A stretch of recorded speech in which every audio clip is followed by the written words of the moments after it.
4 दोस्त 12वीं पास करने के बाद एक होटल में छोटी सी पार्टी कर रहे होते हैं और बातों ही बातों में चारों डिसाइड करते हैं कि आज से 40 साल के बाद आज ही के दिन 1 जनवरी को हम फिर से यहीं मिलकर पार्टी करेंगे।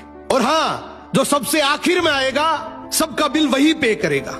होटल का वेटर भी ये सब देख रहा था, कहने लगा 40 साल बाद अगर मैं भी यहीं रहा तो आपकी ये पार्टी जरूर देखूंगा।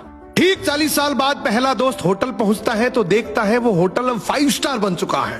अब वहां पर सब कुछ बदल चुका है। तो एक शख्स उसे पहचान जाता है और कहता है सर बैठिए, मैं आपको पहचान गया, मैं वही वेटर हूं जो अब इस होटल का मालिक बन चुका हूं।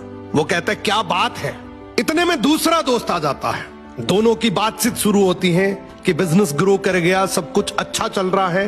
दोनों अपनी अपनी बातें शेयर कर ही रहे होते हैं कि तीसरा दोस्त भी पहुंच जाता है, लेकिन चौथा दोस्त अब भी नहीं आया। तो जो सेठ होता है वो कहता है आप ऑर्डर कीजिए, मेन्यू में खाना वगैरह सेलेक्ट कीजिए, इतने में आपका दोस्त भी आ जाएगा। अब खाना भी लग गया, वेट करते करते काफी देर हो गई। उदास मन से ये तीनों दोस्त डिनर शुरू कर देते हैं। तीनों ने डिनर कर भी लिया लेकिन चौथा दोस्त अब भी नहीं आया। अब जब बिल देने की बारी आती है तो कहते हैं कि विकास तो शायद बहुत बड़ा आदमी बन गया, हम सबको इग्नोर कर रहा है, चलो हम ही बिल पे कर देते हैं।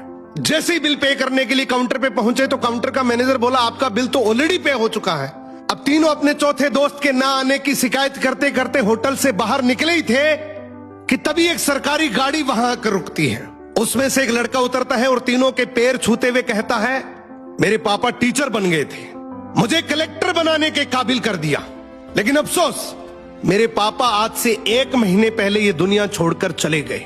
उन्होंने आखिरी वक्त में आपके इस वादे के बारे में मुझे बताया था और कहा था कि जब तीनों पार्टी खत्म कर ले तो उसके बाद तू वहां जाना और पेमेंट वगैरह कर देना। लड़का हाथ जोड़कर बोला मेरे पापा अब इस दुनिया में नहीं रहे, उनका वादा पूरा करने के लिए मैं आया हूं। अब ये तीनों नम आंखों से रियलाइज करते हैं कि हम 40 साल बाद ही क्यों मिले, 40 दिन बाद क्यों नहीं मिले। सपनों से हमेशा मिलते रहिए, इससे पहले कि कोई आपका अपना ये दुनिया छोड़कर चला जाए, क्योंकि आदमी सिर्फ एक पानी का बुलबुला है। अब ये रील टैग करो ऐसे दोस्त को जिससे आप काफी टाइम से नहीं मिले और अब उससे मिलना चाहते हो।